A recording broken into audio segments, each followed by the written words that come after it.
Assalamualaikum warahmatullahi wabarakatuh. Selamat siang, selamat pagi, dan selamat sore untuk kita semuanya.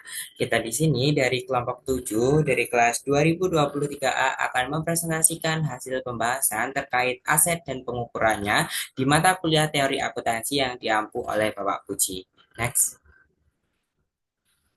Untuk anggota kelompok 7 sendiri terdiri dari 5 anggota. Yang pertama ada Muhammad Akmal Yusuf dengan ujung NIM 121, kemudian ada Ariel Rendra dengan ujung NIM 308, ada Ahmad Fawaid dengan ujung NIM 361, kemudian ada Hilary Bumbungan dengan ujung NIM 201, dan Naila Gita Sakira dengan ujung NIM 420.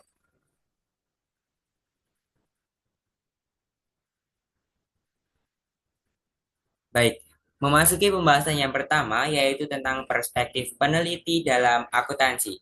Apa sih itu perspektif? Perspektif sendiri merupakan cara atau sudut pandang yang digunakan oleh peneliti untuk memahami dan menganalisis fenomena akuntansi. Nah, perspektif ini menentukan bagaimana suatu konsep teori atau praktik akuntansi dipelajari dan juga dijelaskan. Nah, bayangkan saja perspektif ini tuh seperti kacamata yang dipakai peneliti untuk melihat dunia akuntansi. Jika seseorang memakai kacamata merah, ia akan melihat dunia dalam nuansa merah. Begitu pula dengan perspektif dalam penelitian akuntansi, sudut pandang yang digunakan akan mempengaruhi bagaimana suatu fenomena dipahami dan dijelaskan. Nah, lantas apa sih hubungan perspektif dengan paradigma yang akan kita bahas dalam materi subbab kali ini?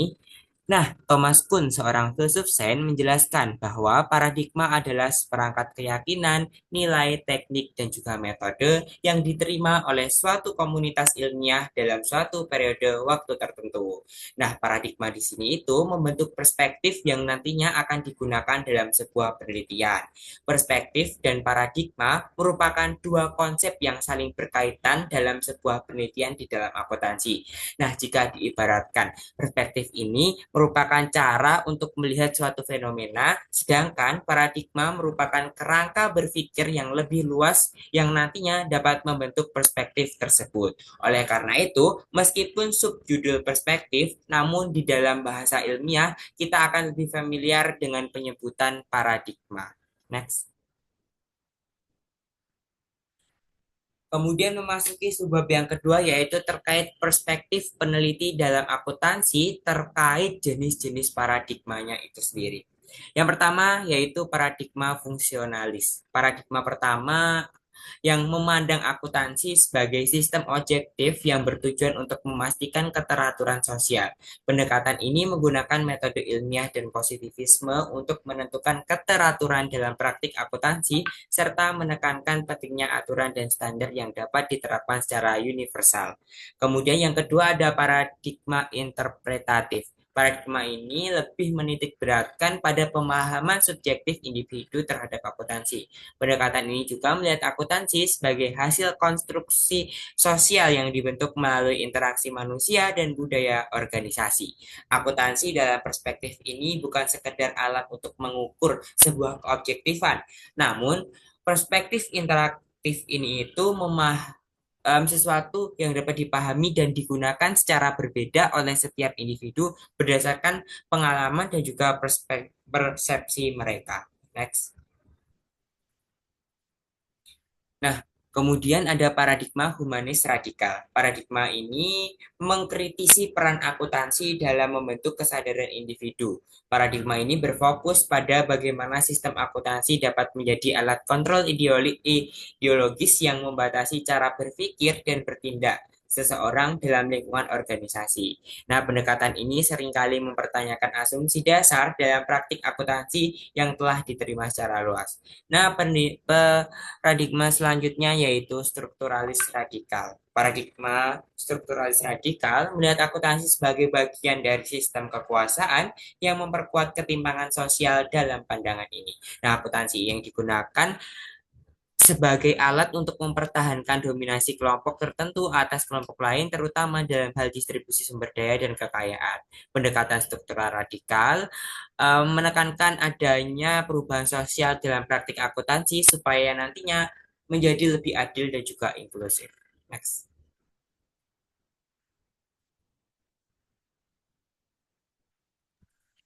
Baik, pembahasan selanjutnya yaitu mengenai perspektif metodologi akuntansi, ideografi versus nomotesis. Next. Nah, pandangan yang telah diterima secara luas akan peran dari penelitian akuntansi adalah bahwa ia berfungsi untuk menyusun hukum-hukum umum yang melingkupi perilaku dari peristiwa-peristiwa atau objek-objek empiris yang berhubungan dengan ilmu pengetahuan tersebut. Dan karenanya, memungkinkan kita menyatukan pengetahuan yang kita miliki dari peristiwa-peristiwa yang telah diketahui secara terpisah dan untuk membuat prediksi yang dapat diandalkan akan peristiwa-peristiwa yang masih belum diketahui. Lalu, untuk mengetahui fungsi tersebut, model ilmu pengetahuan alam, termasuk pengambilan sampel yang cermat, pengukurannya akurat secara perancangan dan analisis yang baik dari hipotesis-hipotesis yang didukung oleh teori, secara umum dipergunakan sebagai model yang mendukung suatu penelitian yang baik. Hal tersebut di atas dasari kini mendapat penolakan yang mengarah pada timbulnya perdebatan metodologi antara ideografis versus nomotesis. Next. Nah, di sini ada Orlando Belling yang mengemukakan akan 5 sasaran kunci dari penggunaan model ilmu pengetahuan alam yang digunakan dalam penelitian ilmu sosial dan dapat diterapkan ke dalam penelitian akuntansi. Yang pertama, ada keunikan. Di setiap organisasi, kelompok dan manusia, semuanya pada tingkat tertentu akan memiliki perbedaan satu sama lain. Yang kedua, ada ketidakstabilan. Fenomena ketertarikan daripada peneliti terhadap perilaku organisasional dan teori organisasi yang sifatnya fana. Yang ketiga, ada sensitivitas, di mana tidak seperti senyawa-senyawa kimia dan hal-hal yang lain, memang menjadikan perhatian dari peneliti ilmu alam. Yang keempat, yaitu kurang sesuai dengan kenyataan. Variabel-variabel yang memanipulasi dari mengendalikan dan di dalam penelitian organisasional mengubah fenomena yang sedang dipelajari. Lalu yang terakhir yaitu perbedaan epistemologis. Meskipun memahami penyebab dan dampak melalui penelitian ilmu alam adalah suatu cara yang tepat untuk mengetahui fenomena-fenomena fisik. Next. Lalu, fenomenologi memiliki skala yang lebih luas daripada pengamatan partisipan dan etnografi dengan menekankan pada pencarian kenyataan seperti yang telah ada di dalam struktur kesadaran universal bagi umat manusia. Herman Spiegelberg menguraikan 7 langkah dari fenomenologi tersebut untuk memandu para peneliti, yaitu yang pertama, menyelidiki fenomena tertentu, yang kedua menyelidiki esensi-esensi, yang ketiga memahami hubungan penting yang terjadi di antara esensi-esensi, yang keempat mengamati cara-cara penampilan, yang kelima mengamati konstitusi fenomena dalam kesadaran, yang keenam menunda untuk mempercayai eksistensi dari fenomena, yang ketujuh menginterpretasikan arti dari fenomena. Next. Nah, arti dari semua hal tadi bagi praktik penelitian adalah pada akhir ia harus mengambil pilihan dari antara ketiga pilihan berikut ini. Yang pertama, melakukan baik peneliti nomotesis maupun ideografis dan agregatnya. Yang kedua, melakukan penelitian nomotesis dan ideografis secara bergantian, lalu menggunakan kedua metode tersebut secara bergantian untuk mengkapitalisasi kekuatan dari keduanya di beberapa kasus tertentu dan mengatasi kelemahan yang dimiliki metode lainnya di beberapa kasus yang lain. Lalu yang terakhir, mengembangkan mengambil sebuah ilmu baru yang dapat diuraikan dengan jelas sebagai berikut. Ilmu baru tersebut yang perlahan-lahan muncul kemungkinan akan lebih berbasis pada pelaksana, berakar pada eksperimen, berorientasi praktis, dan lebih dapat mencerminkan dirinya sendiri daripada citra dari ilmu yang ada saat ini. Ia memungkinkan akan mempergunakan memikirkan Amerika yang pragmatis dari Peirce, James, Dewey, dan Mead, dan pemikiran Jerman yang kritis dari Marx, Ditley, Husserl, Weber, Heidegger, Gadamer, dan Habermas. Ia mungkin akan berkembang untuk bagian dan menjembatani ke arah ketelitian dan generalisasi penyidikan dari bagian luar. Next.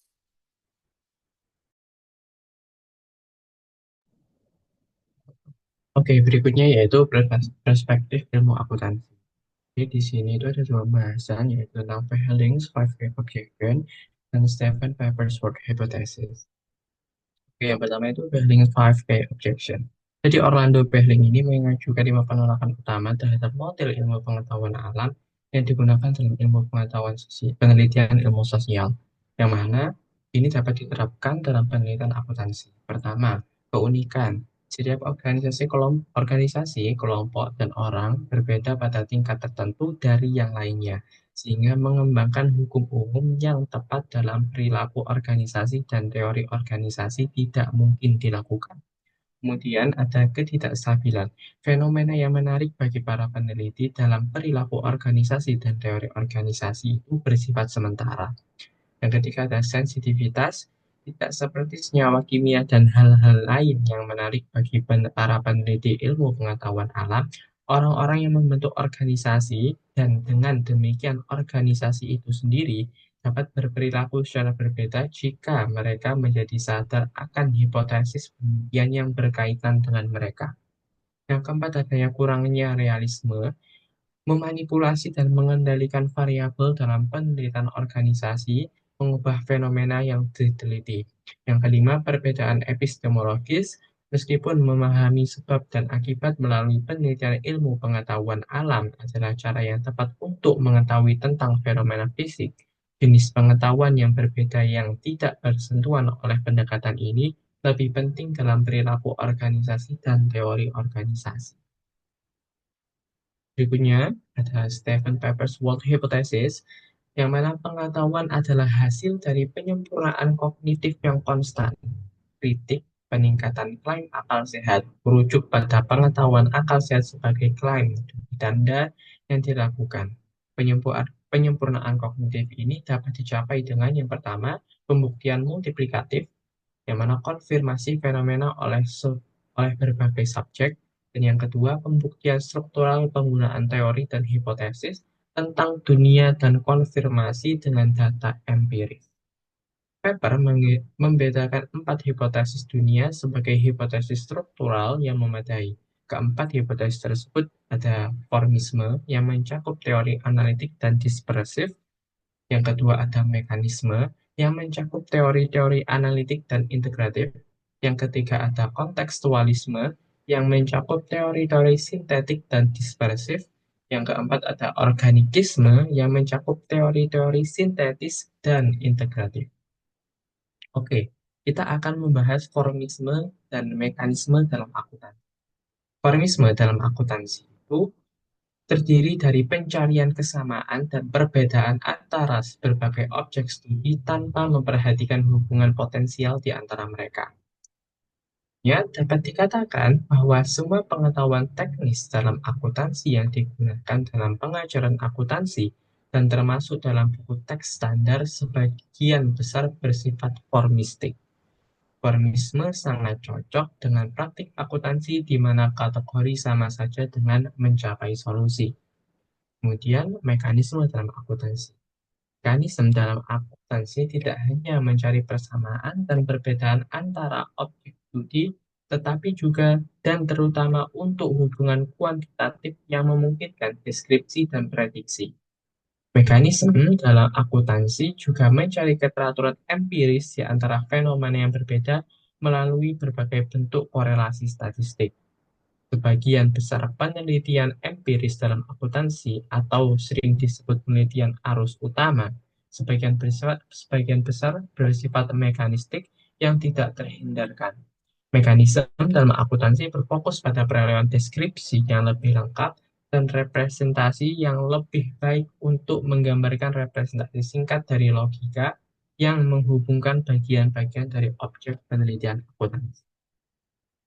Berikutnya, kita akan membahas tentang kontekstualisme dan organikisme dalam akuntansi. Kontekstualisme dalam akuntansi berfokus pada interpretasi fakta-fakta independen yang diambil dari alam semesta. Fakta dalam konteks tertentu yang akan menciptakan suatu pola atau gestalt. Dapat dikatakan bahwa setiap pengetahuan teknis akuntansi baru yang diakumulasikan untuk konteks tertentu merupakan contoh yang baik dari kontekstualisme dalam akuntansi. Kontekstualisme tampaknya lebih membantu praktik akuntansi daripada formisme dengan bekerja untuk gestalt tertentu dalam akuntansi, di mana ia mendapat Ia dapat menunjukkan apa yang berguna dan apa yang tidak berguna, dan mengidentifikasi cara kerja budaya organisasi tertentu dalam akuntansi. Yang terakhir, kontekstualisme dalam penelitian akuntansi bergantung pada analisis hanya pada fakta-fakta yang dapat diverifikasi secara langsung, yang mana fakta-fakta yang spesifik untuk situasi tertentu seperti industri tertentu. Organisme dalam akuntansi, yaitu mereka yang mengadopsi organisme ini dalam akuntansi berfokus pada gesal tertentu sebagai objek studi, yang terdiri dari fakta-fakta yang tersusun dengan baik dan terintegrasi yang dapat dijelaskan serta diprediksi. Seperti mekanisme dalam akuntansi, organisme ini mencari penentuan keteraturan empiris antara fenomena yang berbeda melalui berbagai bentuk analisis statistik. Organisme ini menghindari sebagian besar keterbatasan mekanisme dalam akuntansi dengan mengintegrasikan penelitian dan temuan di sekitar konteks tertentu. Mekanisme dalam akuntansi dipandang sebagai faktor penting dalam penelitian akuntansi di masa depan.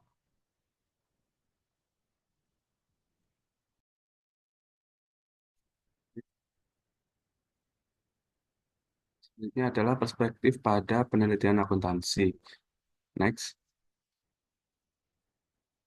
Penelitian akuntansi dapat memiliki banyak ragam dan pilihan. Seperti ilmu sosial lainnya, akuntansi melakukan penelitiannya dengan didasarkan pada asumsi-asumsi yang berhubungan dengan hakikat dari ilmu sosial dan hakikat dari masyarakat. Sebuah pendekatan yang telah diterapkan oleh Barrel dan Morgan dalam analisis organisasional dapat digunakan untuk membedakan 4 pandangan penelitian dalam akuntansi. Yang pertama ada pandangan fungsional, kemudian ada pandangan interpretatif, ada pandangan humanis radikal, dan yang terakhir ada pandangan strukturalis radikal. Next.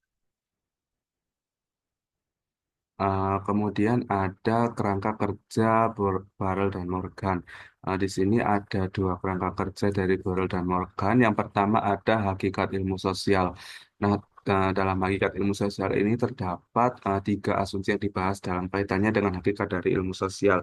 Yang pertama, asumsi ontologis. Asumsi ini berhubungan dengan esensi paling mendasar dari fenomena akuntansi yang melibatkan perbedaan-perbedaan nominalisme, realisme. Perbedaan yang terjadi adalah apakah alam sosial yang berada di luar kesadaran individu adalah merupakan suatu penggabungan nama-nama asli, konsep, dan judul yang merupakan struktur pada kenyataan.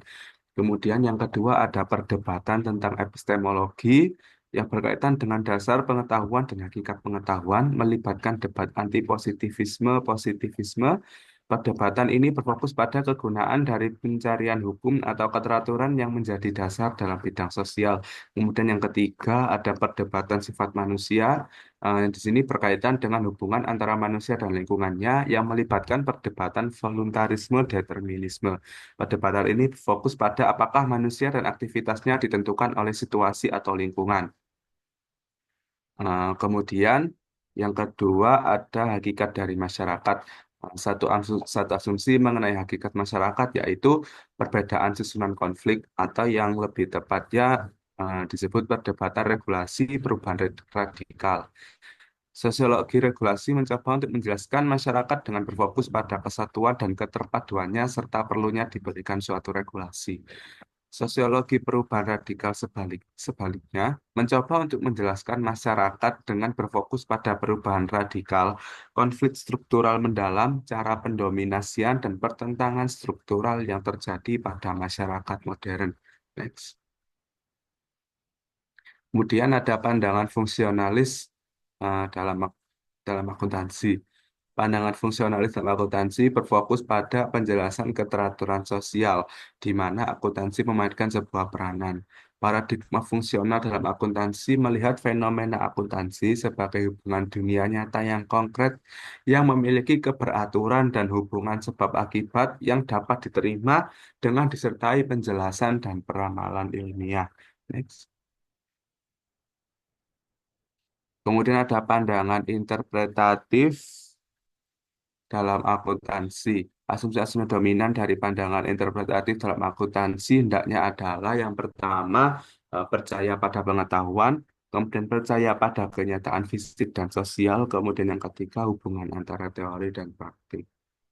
Nah, next.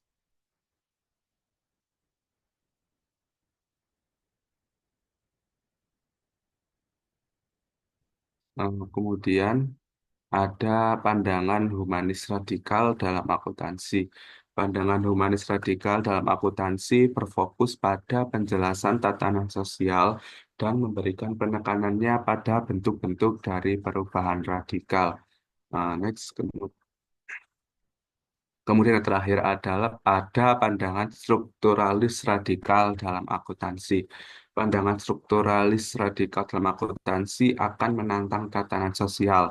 Dari sudut pandang ini, organisasi merupakan sebuah instrumen dari kekuatan-kekuatan sosial yang berkepentingan untuk mempertahankan pembagian tenaga kerja dan pembagian kekayaan dan kekuatan di masyarakat.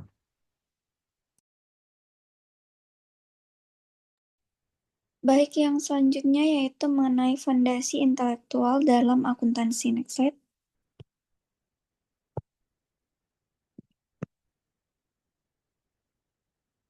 Pembahasan yang pertama yaitu mengenai akuntansi berbasis ekonomi marginal. Ekonomi marginal neoklasik memiliki pengaruh besar pada akuntansi, terutama dalam dua aspek utama yaitu individualisme dan juga objektivitas serta independensi. Yang pertama untuk individualisme.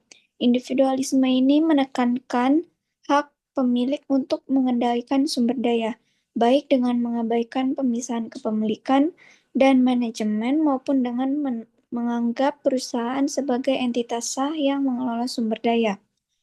Kemudian yang kedua itu objektivitas dan independensi, di mana ini memposisikan akuntan sebagai pencatat sejarah transaksi tanpa bias, memungkinkan mereka menghindari keterlibatan dalam konflik sosial terkait alokasi sumber daya dan distribusi laba. Next slide. Pembahasan yang selanjutnya mengenai analisis ekonomi politis. Akuntansi ekonomi politik atau disingkat AEP adalah pendekatan normatif, deskriptif, dan kritis dalam penelitian akuntansi. Pendekatan ini melihat akuntansi dalam konteks sosial dan ekonomi yang lebih luas, termasuk bagaimana laporan keuangan tersebut mempengaruhi distribusi laba, kekayaan, dan kekuatan dalam masyarakat. Ada 3 ciri utama dari AEP ini, yaitu yang pertama, akuntansi sebagai alat ideologi. Berbeda dengan akuntansi konvensional, AEP menganggap akuntansi tidak hanya mencatat transaksi, tetapi juga berperan dalam mempertahankan struktur sosial yang ada, termasuk kepentingan ekonomi dan juga kekuasaan. Kemudian ciri yang kedua yaitu dua dimensi modal, yaitu sebagai instrumen produksi atau sumber daya fisik dan sebagai hubungan sosial atau kekuatan antara individu dalam organisasi. Kemudian ciri yang ketiga yaitu pengaruh institusi sosial. Masyarakat memiliki sistem yang berbeda, misal feodal, kapitalis, dan lain-lain, yang dimana diatur oleh hukum, negara, pendidikan, dan juga ekonomi. Nah, dalam sistem ini, kelompok yang lebih kuat berusaha mempertahankan dominasinya melalui akuntansi. Next slide. Pembahasan yang selanjutnya itu mengenai analisis ekonomi politis, yaitu pendekatan-pendekatan yang ada di dalamnya. Yang pertama untuk pendekatan normatifnya, di mana peneliti harus secara jelas mengungkapkan nilai-nilai yang mendasari penelitian mereka agar lebih transparan dan mendorong debat publik mengenai akuntansi sebagai alat politik dan sosial. Kemudian pendekatan yang kedua yaitu deskriptif, di mana mengamati bagaimana praktik akuntansi sebenarnya beroperasi dalam masyarakat, termasuk dampaknya terhadap berbagai kelompok sosial, bukan hanya bagi investor dan pemegang saham. Kemudian pendekatan yang ketiga yaitu deskriptif, di mana pendekatan ini menganalisis dan menantang praktik akuntansi yang mempertahankan ketidakadilan sosial, serta juga mengkaji hubungan antara penelitian akuntansi dan kepentingan bisnis, serta politik. Disiplin ilmu bisnis. Akuntansi tidak hanya berfungsi sebagai alat pencatatan keuangan, tetapi juga memiliki hubungan erat dengan berbagai disiplin ilmu bisnis. Beberapa aspek utama dalam pendekatan ini meliputi yang pertama itu akuntansi dan matematika. Akuntansi menggunakan konsep logika, konsistensi, serta pemikiran kuantitatif dalam pengukuran dan pelaporan keuangan. Hubungan dengan matematika terlihat dalam analisis numerik, pengelompokan data, serta penggunaan model aljabar dalam pencatatan transaksi. Next slide. Yang kedua yaitu teori keputusan dalam akuntansi. Akuntansi membantu dalam pengambilan keputusan ekonomi dengan menyediakan informasi yang relevan dan terpercaya. Kemudian konsep decision usefulness ini menjadi fokus utama di mana laporan keuangan harus memberikan manfaat bagi pengguna dalam menilai dan meramalkan kondisi bisnis. Kemudian yang ketiga yaitu akuntansi dan pasar modal. Akuntansi berperan dalam memberikan informasi yang dapat digunakan untuk menilai kinerja perusahaan di pasar modal. Penyajian data keuangan yang akurat sangat penting bagi investor dalam pengambilan keputusan investasinya. Kemudian yang terakhir yaitu pendekatan multidisiplin. Akuntansi